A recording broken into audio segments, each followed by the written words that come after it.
Hi, welcome to Supper with Stella. Today we're going to be making two easy, quick desserts that take some of the cookies we've made previously and just dress them up into more than just cookies, kind of making them a little bit more of an entire dessert to celebrate with. So the first thing we're going to make is an eggnog cream, and this will be served with the little gingerbread cookies that we made.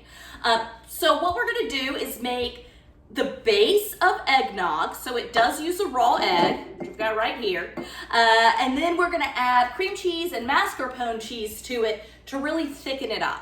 So I will be making this, I'm going to be serving this tomorrow night. You want to give this time to get in the refrigerator and kind of set up before you serve it. So I'm going to go ahead and get my cheeses, and you do want to use the whisk attachment, but I'm going to go ahead and get my cheeses whisking up together. All right, so the recipe that I'm posting serves 4 to 6. I am just going to be serving 2 people. I'm not actually entertaining with this. It's just going to be the 2 of us eating this. So everything I'm going to be doing is a smaller amount than what's listed in the recipe, but it's a very easily scalable recipe. I just didn't want to make more than what we actually need, but just be aware of that. If you do make this, the recipe ingredients, there's a few more of them, or not more of them. Yeah. Not more ingredients, just larger quantities of the ingredients. Okay, so I'm just combining some cream cheese and some mascarpone cheese. So I like to use mascarpone in this because it doesn't have a ton of flavor. It's really nice and thick and creamy, but it doesn't, like cream cheese is gonna add a good bit of tang, which is great. I want some tang. I want a tangy flavor in this, but if I only used cream cheese, it would probably be a little too much. All right, so with the eggnog that I make, I use raw eggs in my eggnog. My eggnog is generally just yolks that are traditionally an eggnog. You just use the yolks. If you don't want to do that, the simplest thing, I'm gonna go ahead and put my yolk in.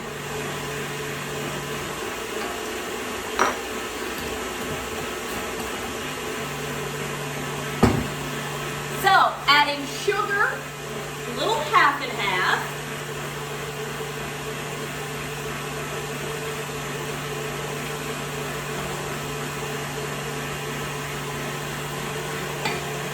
A little bit of vanilla, and I don't actually need salt, got it out, didn't need it.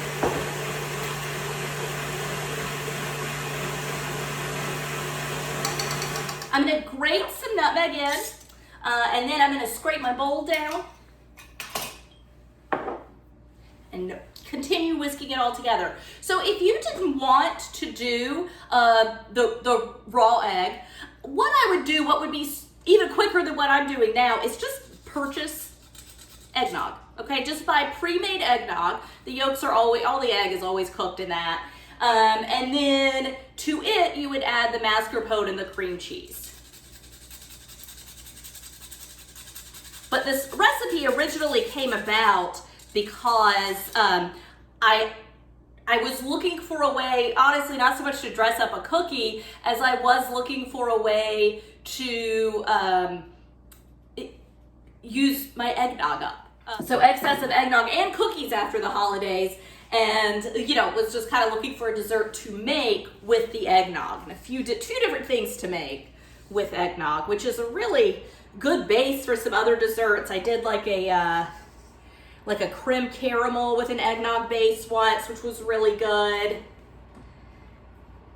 I can't really think of anything else at the moment. I think I did cupcakes or a cake or something with an eggnog base too. Okay, I'm just gonna keep eating this. All right, so it's gonna be pretty liquid now, but remember, those cheeses are all at room temperature.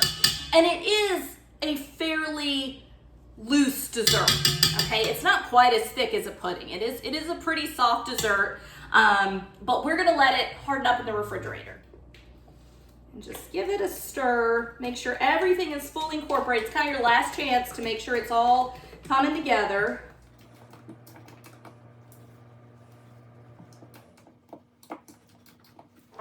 And this is very rich. So what I'm gonna do, these are a little bit deeper than what they should be, but they're cute and they're holiday themed, so I like to use them anyway. You can certainly just use ramekins or like a little sherbet cup or any kind of cute little cup that you want to use. And I am just, like I said, I'm just making 2 of these, so I'm just gonna have these between, or have this mixture between them. Okay, so these are fairly liquid. As I said, I am just gonna stick them in the refrigerator to harden up for a few hours.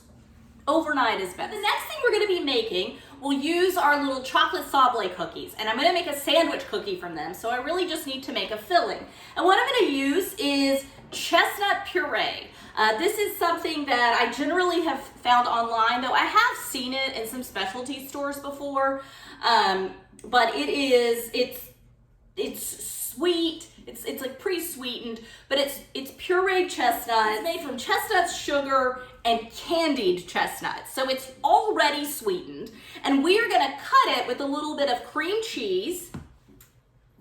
And so what I've got, a tube is 2 3/4 of an ounce. I've got a 1.5 tubes. So I'm just gonna use all this and say it's about 4 ounces. This is really not something that's precise. Okay.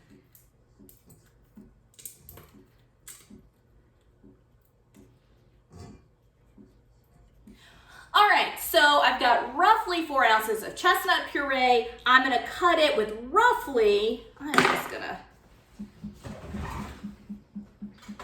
scoop this out, roughly 1 ounce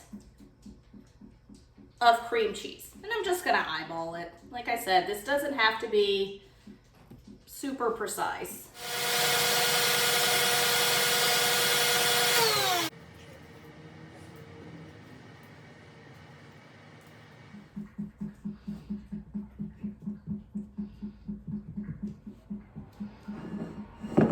Okay, so we've got a good spreadable consistency. I think it's just gonna be easiest if I pipe this into the cookies. And I did end up adding about half a tablespoon of shortening. I'd made this before, it's just been a minute. I thought I remembered it, but I tasted it and something wasn't right, so I looked it up, looked the recipe up, and I left Crisco out. Which just gives it a nice, it doesn't really add much flavor, but it does give it just a really nice kind of smooth texture. The pureed chestnut is a little gritty, and so the Crisco just kind of helps smooth it out a little more without adding flavor. Cream cheese is great, but it's got a tang, it's got a flavor all of its own. So adding more of that, you begin kind of taking away from the flavor of the chestnut puree. So I just wanted to add something that wouldn't really add much flavor to it. Okay, so just a little sample of a few cookies. Just snip the end off.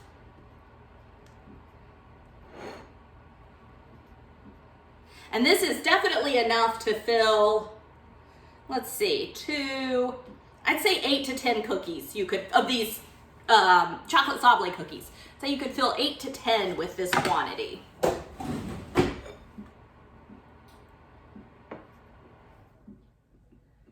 Oh, forgot I have a little Christmas plate for him. All right, so there you go. Chocolate sablé sandwich cookies. And when our eggnog cream has firmed up some, I will top it with more eggnog or more nutmeg and top it with a gingerbread cookie. And I'll show you what it looks like then. Until then, thank you and bye. Okay, so we're back and we're almost done. So I've got my 2 eggnog creams and there's a little bit of a jiggle to them. These are going to be softer. They're not going to be as solidified as like a pudding would. They would be stiffer if instead of using half and half, I had used whipping cream. So that is an option if you're kind of making the long version like I made.